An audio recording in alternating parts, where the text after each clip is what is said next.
बड़ी खबर के साथ, जहां झांसी मेडिकल कॉलेज में आग से 10 बच्चों की मौत हो चुकी है। करीब 40 बच्चों को सुरक्षित निकाला गया है।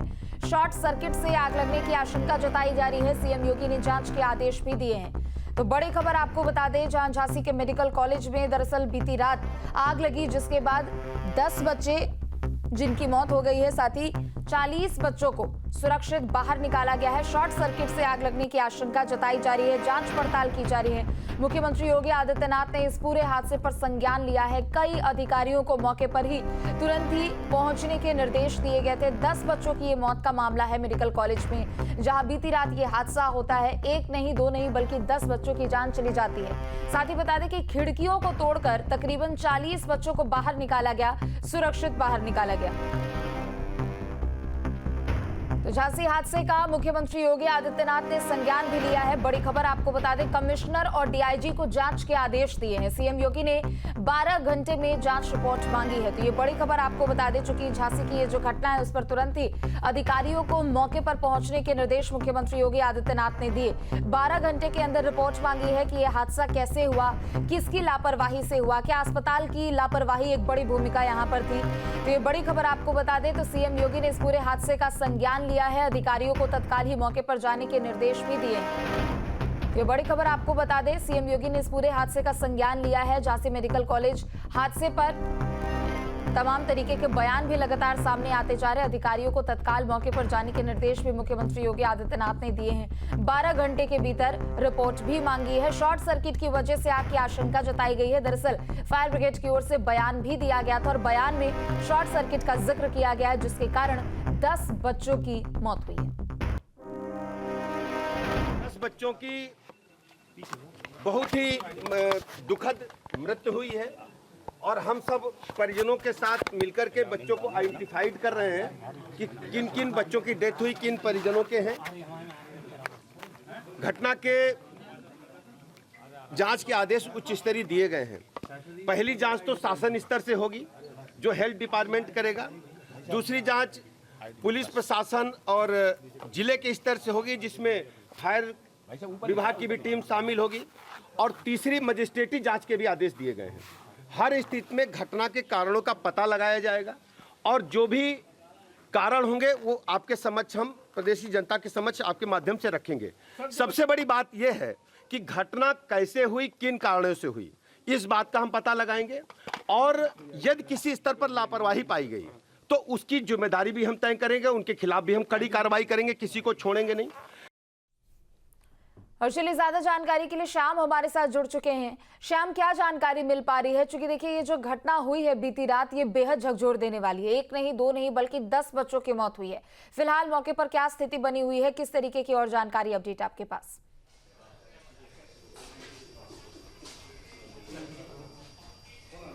देखिए, मौके की अगर बात की जाए तो डिप्टी सीएम ब्रजेश पाठक थोड़ी देर पहले यहां पर पहुंचे थे और उन्होंने वार्ड का, जहां पर आग लगी थी, उसका निरीक्षण किया और अस्पताल के तमाम जिम्मेदार लोगों से बात की और घटना का कारण जानने का प्रयास किया।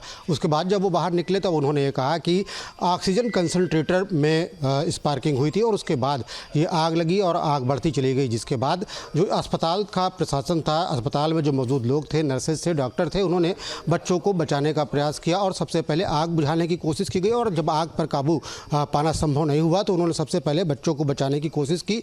और यही वजह है कि जो तस्वीरें सामने आई उसमें भी दिख रहा है कि अस्पताल में तमाम लोग बच्चों को लेकर के भागते हुए नजर आए। आपको दिखाना चाहेंगे कि ये एनआईसीयू का वार्ड है, जहां पर तमाम बच्चों को एडमिट किया गया था और यहां पर उनका इलाज चल रहा था। बताया जा रहा है कि जिस वक्त घटना हुई है उस वक्त 49 बच्चे यहां पर मौजूद थे और जब आग लगी तब 10 बच्चों की उनमें से जल करके मौत हुई है। इसके अलावा तमाम दूसरे बच्चों को यहाँ से निकाल लिया गया। और सबसे बड़ी बात यह है कि इन 10 बच्चों में जिनकी मौत हुई है उनमें केवल एक के परिजन ही मौके पर पहुंच सके हैं और तमाम बच्चों के जो परिजन हैं वो अभी यहां पर नहीं आए हैं। 6 बच्चों के परिजनों को आइडेंटिफाई किया जा चुका है, जबकि 3 बच्चे ऐसे हैं जिनके बारे में ये पता नहीं है कि ये किसके बच्चे थे। तस्वीरों के माध्यम से हम आपको दिखाना चाहेंगे कि जिस वक्त आग लगी थी उस वक्त किस तरीके के हालात रहे होंगे। आप तस्वीरों में देख सकते हैं कि तमाम लोगों के जूते चप्पल नीचे पड़े हुए हैं, यानी कि बच्चों को बचाने की जद्दोजहद में तमाम लोग भागे दौड़े और उन्होंने किसी तरीके की कोई अपनी परवाह नहीं की। आप देखिए कि तमाम जो जूते चप्पल है वो यहाँ पर पड़े हुए हैं। और इसके अलावा आपको सामने की तरफ दिखाना चाहेंगे कि जो फायर एक्सटिंग्विशर है वो यहाँ पर रखा हुआ है। इसको भी चलाने का प्रयास किया गया, इसको भी चलाया गया और आग पर काबू पाने का कोशिश की गई, लेकिन आग लगातार बढ़ती चली गई। ये देखिए तमाम जली हुई चीज़ें यहाँ पर पड़ी हुई हैं। और आप ये देखिए एक इलेक्ट्रॉनिक डिवाइस है जो पूरी तरीके से फूकी हुई है, इसको भी यहाँ पर रखा गया। और सामने आप देखिए कि ये जो खिड़की है इसको तोड़ करके इससे आग बुझाने की कोशिश की गई, खिड़कियों को तोड़ने का प्रयास किया गया। और ये पूरे हालात यहाँ पर इस तरीके से दिखाई पड़ रहे हैं कि जब ये घटना हुई है उसके बाद किस तरीके से बच्चों को बचाने का प्रयास किया गया और किस तरीके से उन्हें सेव करने की कोशिश की गई। तमाम फायर एक्सटिंग्विशर यहाँ पर है और ये खिड़कियाँ टूटी हुई खिड़कियाँ हैं, इन खिड़कियों को तोड़ करके यहाँ से बच्चों को बाहर निकाला गया है।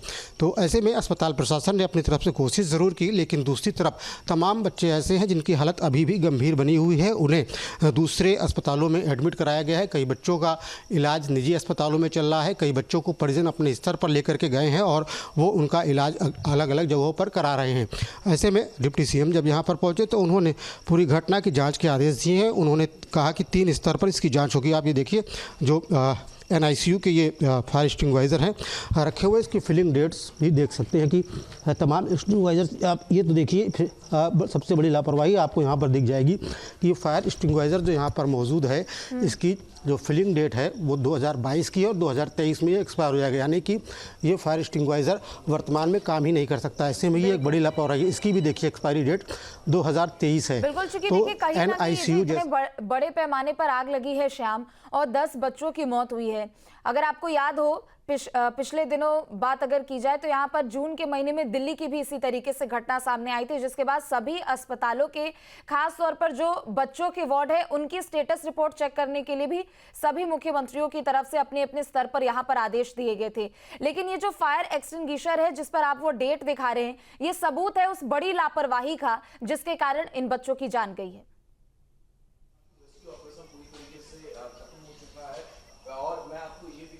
बिल्कुल बहुत बड़ी लापरवाही है। जिस तरीके से NICU में बच्चे एडमिट होते हैं उनकी स्थिति बेहद ख़राब होती है और वहाँ पर अगर हादसा होता है तो बच्चों को किस तरीके से बचाया जाए। तमाम बार अस्पतालों में आग लगी और उसके बाद फायर का ऑडिट भी होता है अस्पतालों में, और अक्सर देखा जाता है कि जब आग लगती है तो उसके बाद जो जिम्मेदार अधिकारी होते हैं, फायर विभाग के लोग होते हैं, वो प्राइवेट अस्पतालों में जाकर के ऑडिट करने में उनकी दिलचस्पी ज़्यादा रहती है। जबकि सरकारी अस्पताल, सरकारी मेडिकल कॉलेज का हाल आपके सामने है, किस तरीके से ये फायर एक्सटिंग्विशर जो आपके सामने रखे हुए हैं इनकी डेट एक्सपायर हो चुकी है, इनको रिफ़िल नहीं कराया गया वक्त रहते हुए। तो ये एक बड़ी लापरवाही निकल करके सामने आ रही है। अगर इन्हें रिफ़िल कराया गया होता और इस समय पर काम कर जाते तो हो सकता है कि कुछ बच्चों की और जान बचाई जा सकती थी।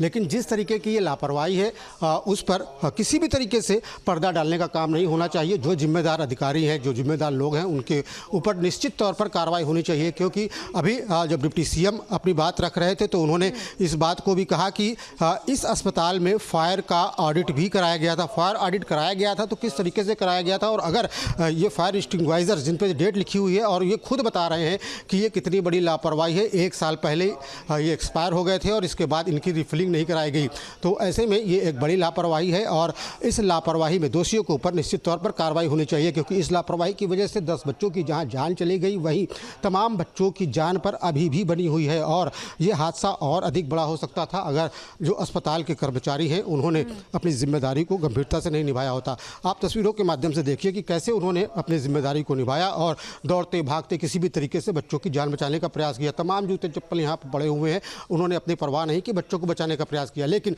जो विभागीय लापरवाही है वो अपनी जगह पर है, क्योंकि तमाम फायर एक्सटिंग्विशर इस बात की गवाही दे रहे हैं। लापरवाही है, निश्चित तौर पर इस लापरवाही को लेकर सवाल भी खड़े किए जाएंगे और जवाब मांगा जाएगा कि आप समझिए कि अस्पताल में तो सबसे पहले जितने मरीज यहाँ पर आते हैं उनकी सेफ्टी को ही लेकर अगर यहाँ पर बात की जाए तो वो प्रबंधन की जिम्मेदारी होती है कि हर एक सुरक्षा मानकों की जांच पड़ताल की जाए। क्योंकि NICU वार्ड है, ये बच्चे यहाँ पर भारी तादाद में भर्ती होते हैं तो यहाँ पर सेफ्टी सिक्योरिटी के जो मानक होते हैं वो और भी ज्यादा सेंसिटिव हो जाते हैं। लेकिन चूंकि जानकारी ये भी आई कि हालांकि एक तरफ चलिए शॉर्ट सर्किट अगर आग लगती है, शॉर्ट सर्किट के कारण फायर अलार्म नहीं बजा और कहीं ना कहीं लापरवाही जो है वो बड़े पैमाने पर नजर आ रही है, यानी एक के बाद एक तमाम अलग अलग स्टेप्स पे यहाँ पर लापरवाही दिख रही है।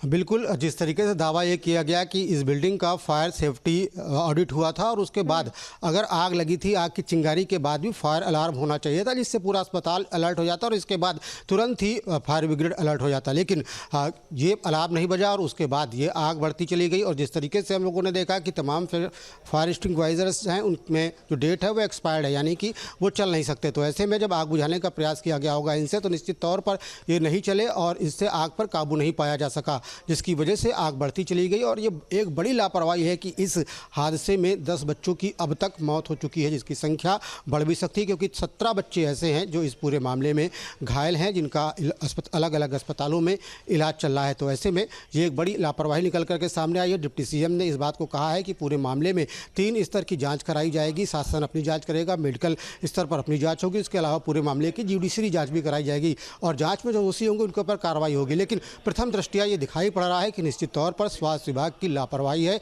और उस लापरवाही की वजह से ही ये हादसा सामने आया है, जिसकी वजह से 10 बच्चों को अपनी जान गंवानी पड़ी। तमाम परिजन परेशान हैं, रो रहे हैं, बिलख रहे हैं। और सबसे बड़ी हैरानी की बात यह है कि डिप्टी सीएम ने खुद अपने मुंह से ये कहा है कि ऐसे बच्चों को आइडेंटिफाई कर पाना बड़ा मुश्किल है और ऐसे में कि कौन सा किसका बच्चा था ये आइडेंटिफाई करने के लिए डीएनए जांच भी कराई जा सकती है। तो ऐसे में आप सोच सकते हैं कि परिजनों ने अपने बच्चे को खोया है और वो पहचान भी नहीं पाएंगे कि बच्चा कौन किसका है। इतना ज़्यादा जले हुए बच्चे और बहुत ज़्यादा छोटे बच्चे हैं। तो ऐसे में ये बच्चे यहाँ पर एनआईसीयू में एडमिट थे, लगभग 50 के आसपास उनकी संख्या बताई जा रही है। क्या वो सभी लोग झांसी या फिर कानपुर या आसपास के क्षेत्र के थे?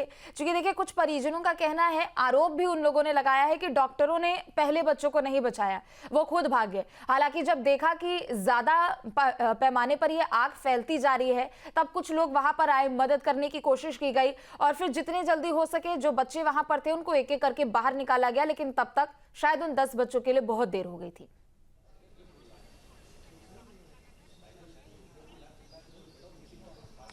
ठीक है, क्योंकि ये हादसा तकरीबन 11:15 बजे के आसपास का है। तो ऐसे में क्योंकि रात के वक्त में चाहे एनआईसीयू हो या अस्पताल हो, अस्पताल में भी जो स्टाफ होता है वो सीमित होता है। इमरजेंसी सुविधाओं के लिए स्टाफ मौजूद रहता है और जनरल उस वक्त ओपीडी नहीं चल रही होती है। तो ऐसे में जो एनआईसीयू होता है वहाँ पर क्योंकि आमतौर पर दूसरे लोगों को जाने की अनुमति नहीं होती, बेहद कम कर्मचारियों की संख्या होती है और वो भी बड़े सेंसिटिव तरीके से अंदर जाते हैं, मास्क लगा करके, हाथों में ग्लव्स पहन करके और पैरों में तमाम तरीके की जो उपकरण होते हैं उसे पहनने के बाद ही अंदर जाते हैं। और ऐसे में जब हादसा हुआ, निश्चित तौर पर यहाँ पर अफरा तफरी का माहौल पैदा हो गया। तो लोगों ने सबसे पहले फायर एक्सटिंग्विशर्स ढूंढे, आग बुझाने की कोशिश की, लेकिन जब आग उससे नहीं बुझी और उसके बाद जो अथॉरिटीज़ है उनको इन्फॉर्मेशन देने के साथ ही अस्पताल प्रशासन ने अपनी पूरी ताकत लगाई। जो लोग वहाँ पर मौजूद थे उन्होंने बच्चों को बचाने का पूरा प्रयास किया, लेकिन क्योंकि आग लगातार बढ़ती जा रही थी तो ऐसे में जो तमाम बच्चे हैं उन्हें बचाया नहीं जा सका। लेकिन जिस तरीके से हम लोगों ने तस्वीरों में भी देखा कि अस्पताल का जो प्रशासन है, अस्पताल की जो नर्सेज हैं, उन्होंने कोशिश की बच्चों को जल्दी से जल्दी बाहर निकाला जा सके। और यही वजह है, उनकी तत्परता की वजह है कि तमाम बच्चे, 39 ऐसे बच्चे जिनको अंदर से निकाला जा सका और उनमें से 17 की हालत गंभीर है, जबकि कई बच्चे ऐसे हैं जो सामान्य स्थिति में भी हैं। तो ऐसे में उनकी तत्परता की निश्चित तौर पर उन्हें सलाम करना चाहिए, जिन्होंने इन बच्चों को बचाया है, जो स्टाफ वहाँ पर मौजूद था। लेकिन जो सिस्टम है उसकी बड़ी लापरवाही जरूर है। अगर सिस्टम सही से काम करता तो निश्चित तौर पर कि डॉक्टर की कमी भी है यहाँ पर श्याम पेश ही नहीं आता, क्योंकि शुरुआती स्तर पर ही आग को जी हाँ, बिल्कुल जिस तरीके से परिजनों ने कहा है, मैंने भी आपको बताया कि एक तो डॉक्टरों की कमी और उसके बाद रात के समय में वैसे भी डॉक्टरों की संख्या कम होती है। और ऐसे में जब ये हादसा हुआ तो उस वक्त डॉक्टर और साथ ही साथ स्टाफ काफ़ी कम था। तो ऐसे में आग पर काबू पाने में उन्हें दिक्कतें पेश आई, लेकिन जो सीमित संसाधन थे लोगों ने उनको बचाने का प्रयास किया। और दूसरी तरफ जो फायर ब्रिगेड है, फायर ब्रिगेड की 6 गाड़ियां मौके पर पहुंची और फायर ब्रिगेड जब यहां पर पहुंची तो उसने भी आग पर काबू पाने की कोशिश की, क्योंकि तमाम जो वार्ड है, वार्ड इस तरीके का बना हुआ है कि उससे जब धुआं भर गया तो धुआं निकलना ही काफ़ी देर तक धुएँ पर काबू पाना बड़ी मशक्क़त का काम रहा, क्योंकि आग बुझाने के सीधे इंतज़ाम नहीं थे, अंदर पानी की व्यवस्था नहीं थी। तो ऐसे में खिड़कियों को तोड़ा गया और इसके बाद बाद जो फायर ब्रिगेड है उसने अपना काम शुरू किया। दमकल के तमाम कर्मचारी घंटों जद्दोजहद करते रहे, उसके बाद आग पर काबू पाया जा सका। लेकिन जिस तरीके से ये पूरा हादसा पेश आया और उसके बाद उत्तर प्रदेश सरकार ने इसे बेहद गंभीरता से लिया और तमाम अधिकारियों को मौके पर भेजा और साथ ही साथ डिप्टी सीएम और स्वास्थ्य मंत्री खुद मौके पर पहुंचे और उन्होंने मौके का मुआयना किया और उन्होंने कहा कि जो भी घायल लोग हैं, जो बच्चे हैं घायल हैं, उनका इलाज में किसी तरीके की कोई कोताही ना हो, वह उनकी प्राथमिकता है। साथ ही साथ उनकी प्राथमिकता ये है कि 6 वो बच्चे जिनके माता पिता को इस बारे में सूचना नहीं है, उनके माता पिता को उनको सूचना दी जा रही है और 3 बच्चे ऐसे हैं जिनके बारे में पता नहीं चल पा रहा कि इनके माता पिता कौन हैं, इनकी मौत हुई है, तो उनको भी आइडेंटिफाई करना ये भी उनकी प्राथमिकताओं में है। और उसके अलावा जो जांच के आदेश दिए गए हैं उसमें जांच रिपोर्ट किस तरीके की आती है, क्या किस तरीके का रिजल्ट निकल करके सामने आता है, क्योंकि फिलहाल जिस तरीके से डिप्टी सीएम ने भी कहा तो कहीं ना कहीं जो उन्होंने फायर ऑडिट की बात कही और साथ ही साथ ये कहा कि प्राथमिक स्तर पर लापरवाही नज़र नहीं आती है। तो देखना ये होगा जब जाँच पूरी होती है तो किसको क्लीन चिट दी जाती है या फिर कोई कार्रवाई होती है, क्योंकि एक मेडिकल कॉलेज है, मेडिकल कॉलेज में बहुत बड़ी जिम्मेदारी होती है। यहाँ पर केवल झांसी के लोग ही इलाज कराने नहीं आते हैं, झांसी के आसपास के जिलों के तमाम लोग यहाँ पर इलाज कराने के लिए आते हैं और वो पूरी तरीके से यहाँ पर निर्भर रहते हैं। तो ऐसे में तमाम ऐसे परिवार जिनके बच्चे, जिनकी तबीयत खराब थी, उन्होंने बड़े भरोसे के साथ, सरकार पर भरोसे के साथ, मंत्रालय पर भरोसे के साथ अपने बच्चों को यहाँ पर रखा था कि उनके बच्चों का सही से इलाज होगा, लेकिन एक आग लगी और तमाम बच्चों की उसमें मौत हो गई। जी बिल्कुल, चूंकि देखिए डीएम से लेकर कमिश्नर हो, सीएमएस हो, सभी लोग यहां पर पहुंचे थे। तुरंत ही सीएम योगी ने आदेश दिया था, डिप्टी सीएम भी वहां पर पहुंचे। अधिकारियों का क्या कहना है जब जांच पड़ताल अब की जा रही है? चूंकि 12 घंटे में देखिए रिपोर्ट मांगी है सीएम योगी ने, क्या कुछ अभी चीजें शुरुआती दौर पर सामने आई है?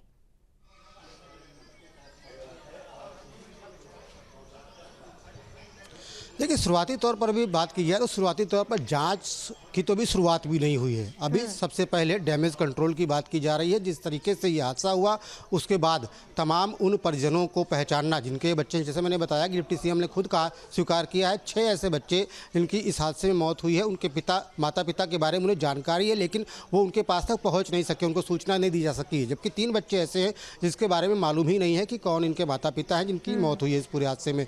तो स्वास्थ्य विभाग, स्वास्थ्य महकमा इनको पहचानने में, इनके आइडेंटिफिकेशन करने में उसमें जुटा हुआ है। वहीं दूसरी तरफ आपको दिखाना चाहेंगे क्योंकि ये पूरा परिसर है और इस पूरे परिसर में सन्नाटा पसरा हुआ है, यानी कि अभी किसी तरीके की कोई जांच यहाँ पर शुरू नहीं हो पाई है। भले ही जांच रिपोर्ट 12 घंटे में तलब की गई हो, लेकिन अभी ना तो जांच करने के लिए कोई यहाँ पहुँचा। थोड़ी देर पहले डिप्टी सीएम जरूर यहाँ पर पहुँचे थे और उन्होंने अपने स्तर पर व्यवस्थाओं को देखा और उन्होंने इस बात को कहा कि ये जो पूरा हादसा है शॉर्ट सर्किट की वजह से हुआ है।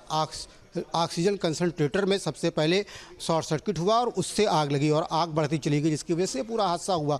तो निश्चित तौर पर जांच शुरू होगी और जांच शुरू होने पर जब जांच रिपोर्ट आएगी उसमें समय लगेगा। भले ही सीएम ने 12 घंटे में रिपोर्ट तलब की हो, लेकिन जिस तरीके का हालात यहाँ पर दिखाई पड़ रहा है तो ऐसा लगता नहीं कि 12 घंटे में कोई रिपोर्ट सीएम को प्रेषित की जा सकेगी। अगर प्रेषित भी की जाएगी तो वो रिपोर्ट आनन फानन में पेश की जाएगी और अपनों को बचाने की कवायद होगी उसमें।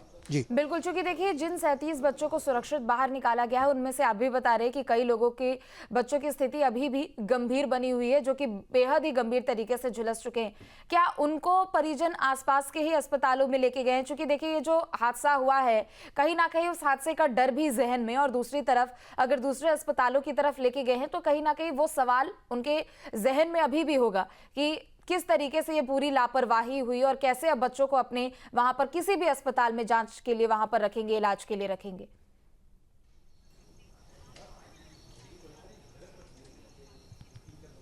निश्चित तौर पर जिस तरीके से मेडिकल कॉलेज में इस तरीके का हादसा पेश आया और बच्चों को जिनको यहाँ ज़िंदगी दी जानी थी उनको यहाँ पर मौत मिली, लापरवाही की वजह से उनको मौत मिली, आग की वजह से उन्हें मौत मिली। ऐसे में तमाम ऐसे परिजन जिनके बच्चे गंभीर रूप से झुलसे हुए हैं उनको वो लेकर के अलग अलग अस्पतालों में ज़रूर गए हैं, लेकिन उनके मन में निश्चित तौर पर संशय बना रहेगा जब तक उनके बच्चे ठीक होकर के उनके घर में नहीं आए थे। क्योंकि जब मेडिकल कॉलेज में इस तरीके का हादसा हो सकता है तो तमाम दूसरे अस्पताल जिनमें मानक आमतौर पर पूरे नहीं होते हैं तो वहाँ पर हादसों की गुंजाइश हमेशा ही बनी रहती है।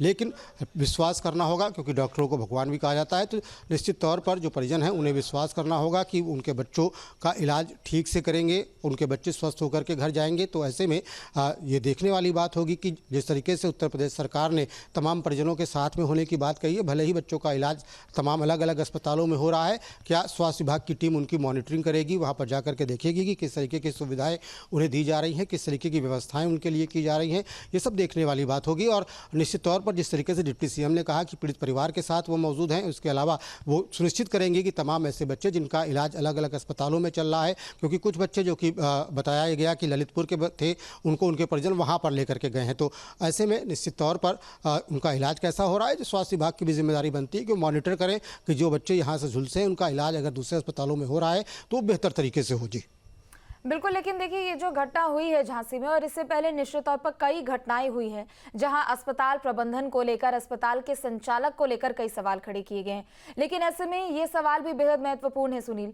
कि आप समझिए कि यहाँ पर बड़े पैमाने पर ये जो यहाँ पर अस्पतालों का संचालन किया जाता है, कहीं ना कहीं उसे लेकर एक संशय ये भी बरकरार रहता है कि क्या उन मानकों को ध्यान में नहीं रखा जाता है, क्या उन सभी सेफ्टी सिक्योरिटी जो टर्म्स एंड कंडीशन होते हैं उनको ध्यान में नहीं रखा जाता है। ये तो एक बड़ी लापरवाही चलिए यहाँ पर सामने आ रही है। फिलहाल जांच पड़ताल होगी, जो रिपोर्ट आएगी वो एक अलग तरीके से शाम यहाँ पर चीजें सामने आएगी, लेकिन अस्पतालों को लेकर ऐसी घटनाएं घटती है तो कहीं ना कहीं उनके संचालन पर, उनके क्षेत्र पर, उनकी क्या कार्यशैली है, उस पर, इस पूरे सिस्टम पर सवाल खड़े होते हैं।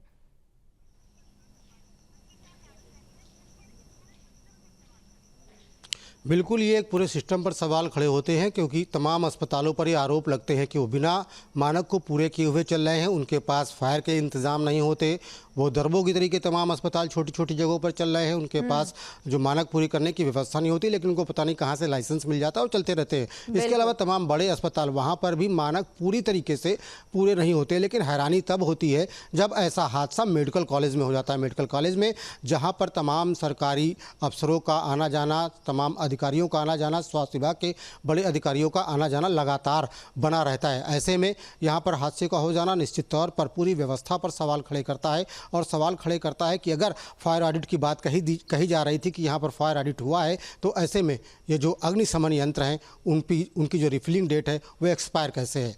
तो ये एक बड़ी लापरवाही जो कि सरकारी अस्पताल में, मेडिकल कॉलेज के अंदर हो रही है। तो ऐसे में तमाम प्राइवेट अस्पतालों में जहाँ पर मरीजों का इलाज होता है उनके बारे में क्या ही कहा जाए, क्योंकि जो सीएमओ हैं वो उनकी निगरानी करते हैं, जबकि मेडिकल कॉलेज है, मेडिकल कॉलेज में निश्चित तौर पर जो इन्वॉल्वमेंट होता है सीधे सीधे शासन का रहता है, शासन से वहाँ पर धन आता है, और मेडिकल कॉलेज का प्रिंसिपल ही सारी व्यवस्थाओं के लिए जिम्मेदार रहता है। यहाँ पर सीएमएस की तैनाती होती है, और स्वास्थ्य विभाग का जो सीएमओ होता है उसका हस्तक्षेप ना के बराबर होता है इनमें। तो ऐसे में जब यहाँ पर इतनी बड़ी खामियाँ होती हैं, तो ऐसे में जो तमाम दूसरे निजी अस्पताल हैं या छोटे स्तर के सरकारी अस्पताल हैं, वहाँ की व्यवस्थाओं पर निश्चित तौर पर सवाल उठते ही रहते हैं। जी बिल्कुल, लेकिन यहाँ पर चूंकि देखिए आप वहां पर लगातार मौजूद है और तस्वीरें भी साझा कर रहे हैं, अगर 3 बड़ी लापरवाहियों का जिक्र किया जाए इस पूरे हादसे को लेकर, क्या होगी? क्या वो अस्पताल प्रबंधन की ओर से है, यहाँ पर विभागीय लापरवाही को लेकर है? जब आग लगी तब शायद इतनी ज्यादा सतर्कता नहीं दिखाई गई, लोगों को लगा कि हल्की फुल्की आग लगी होगी, वो बुझ जाएगी, लेकिन जैसे जैसे आग का दायरा बढ़ा वो सब कुछ अपने आगोश में लेता चला गया।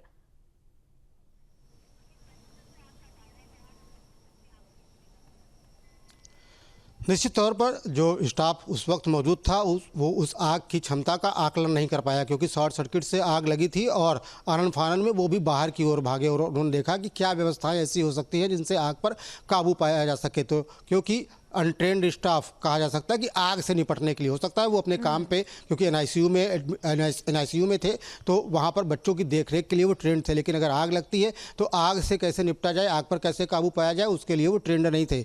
इसके अलावा आपको बता दें क्योंकि रात का वक्त था, तो ऐसे में जो मदद पहुँचने में भी बताया जा रहा है कि लेट हुआ।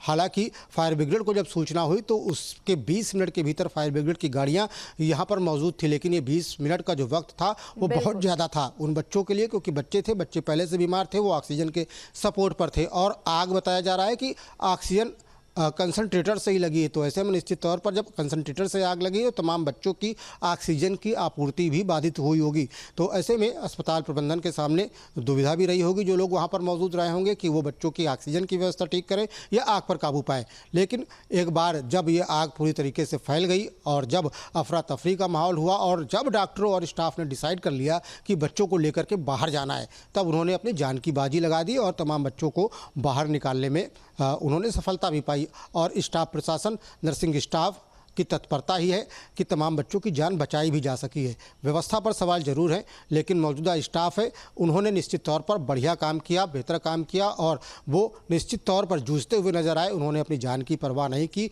आपने तस्वीरों के माध्यम से भी देखा होगा कि कुछ तस्वीरें निकल कर कैसी आई हैं, जिनमें दिख रहा है कि जो खिड़कियां तोड़ी गई, खिड़कियां तोड़ने के बाद अंदर से बच्चों को बाहर निकालने की कवायद की गई। आप ये देखिए पूरा परिसर, यहीं पर तमाम लोग मौजूद थे, कुछ स्टाफ अंदर था, अंदर से बच्चों को बाहर निकाल करके बाहर दे रहे थे और उनको लेकर के सुरक्षित स्थानों पर ले जाने का प्रयास किया जा रहा था। इसी दौरान ये दुखद हादसा हुआ और ये 10 बच्चों की मौत फिलहाल बताई जा रही है, जो ये आंकड़ा बढ़ भी सकता है, क्योंकि तमाम जो 17 ये भी सामने आ रही है कि यहाँ पर प्रॉपर वेंटिलेशन की सुविधा नहीं थी। अस्पताल में एंट्री एग्जिट का भी एक ही गेट था, जो कि अब जाहिर सी बात है, इतनी बड़ी अगर घटना घट रही है, इतना बड़ा हादसा अगर वहां पर हो रहा है तो लोगों की आवाजाही वहां पर होगी। एंट्री एग्जिट का एक ही गेट था, लेकिन क्या उस वक्त अस्पताल में कोई सीनियर डॉक्टर मौजूद नहीं था? क्योंकि देखिए NICU वार्ड है और हमने अक्सर देखा है कि यहाँ पर वार्ड में, खास तौर पर बच्चों का जो वार्ड होता है, उसमें कुछ डॉक्टर जरूर होते हैं जो कि राउंड पर होते हैं। कहीं कुछ बच्चों को परेशानी तो नहीं हो रही है, कहीं अस्पताल में किसी को तो कोई परेशानी नहीं हो रही, देखने के लिए वो राउंड पे रहते हैं।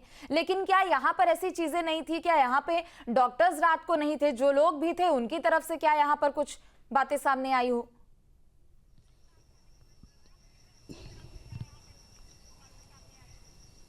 देखिए, आपको बता दें कि इस पूरे मामले में जो पूरा हादसा हुआ और 10 बच्चों की जो मौत हुई है, उसमें केवल एक परिवार अभी तक यहाँ पर पहुँचा है जिसने अपने बच्चे की डेड बॉडी को क्लेम किया है। और उस वक्त ये भी कहा जा सकता है कि तमाम जो परिजन हैं वो यहाँ पर मौजूद रहे थे, क्योंकि NICU में बच्चों को रखा जाता है और उनके परिजनों को बच्चों से दूर रखा जाता है। तो ऐसे में ये निश्चित तौर पर नहीं कहा जा सकता कि लापरवाही किसकी थी, क्या वास्तव में यहाँ पर डॉक्टर थे उस वक्त या नहीं थे। ये तो जाँच का विषय है और उसके बाद पता चलेगा कौन ड्यूटी डॉक्टर था और क्या वाकई में वो यहाँ पर मौजूद था या केवल रजिस्टर में ही उसका नाम अंकित था और वो मौजूद नहीं था। इसके अलावा कौन कौन स्टाफ में यहाँ पर मौजूद था, उनके जब बयान होंगे तब ये बात निकल करके सामने आएगी किसकी यहाँ पर तैनाती थी, कौन राउंड पर था और कौन बच्चों की देखरेख में था, कितने लोगों का स्टाफ उस वक्त मौजूद था। तो ये जांच के बाद पता चलेगा, क्योंकि परिजन यहाँ पर मौजूद नहीं है। ऐसे में ये कोई बताने वाला नहीं है कि उस वक्त यहाँ पर कौन था और कौन नहीं था। जी बिल्कुल, निश्चित तौर पर, चूंकि देखिए ये जो घटना झांसी में बीती रात घटी है, ये एकदम झकझोर देने वाली है।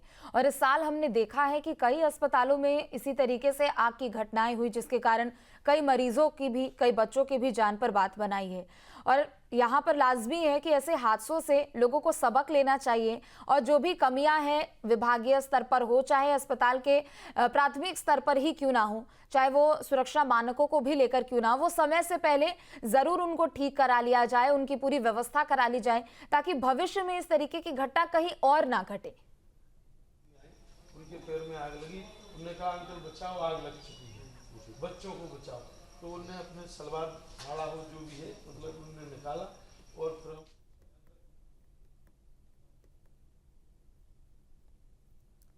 श्याम, आप तक आवाज पहुंच रही है मेरी?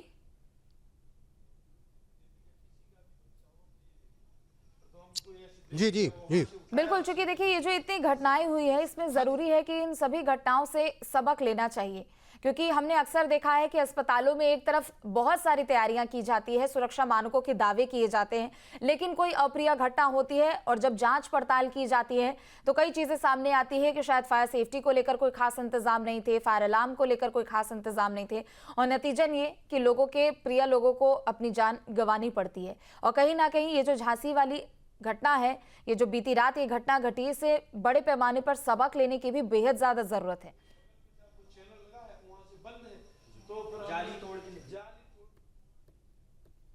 इस घटना से सबक लेने की ज़रूरत है। आमतौर पर इस तरीके की घटनाएं पेश आती रहती हैं कि अस्पताल, जो कि ऐसा स्थान है जहां पर लोग चाहते हैं कि उनके परिजन जो वहां पर एडमिट है वो ठीक हो करके घर जाएं, ऐसे में अस्पताल में ही हादसे का हो जाना कहीं ना कहीं उनके विश्वास को भी तोड़ता है और तमाम दूसरे लोगों को विश्वास को भी तोड़ता है कि जहाँ पर वो इलाज कराने के लिए गए थे। अगर इसी घटना की बात कर ली जाए तो तमाम बच्चों को यहाँ पर एडमिट कराया गया था और इन बच्चों को इस विश्वास के साथ एडमिट कराया गया था कि वो यहाँ से ठीक होकर के जाएंगे। उनका इलाज चल रहा था, उनका इलाज समुचित था और वो बच्चे ठीक होते, लेकिन इससे पहले एक हादसा होता है और वो हादसा तमाम बच्चों की जान छीन लेता है। तो निश्चित तौर पर तमाम ऐसे अस्पताल जहां पर लोग आते हैं इलाज कराने के लिए, वहां पर इस तरीके की व्यवस्थाएं निश्चित तौर पर होनी चाहिए कि लापरवाही से कम किसी की जान ना जाए।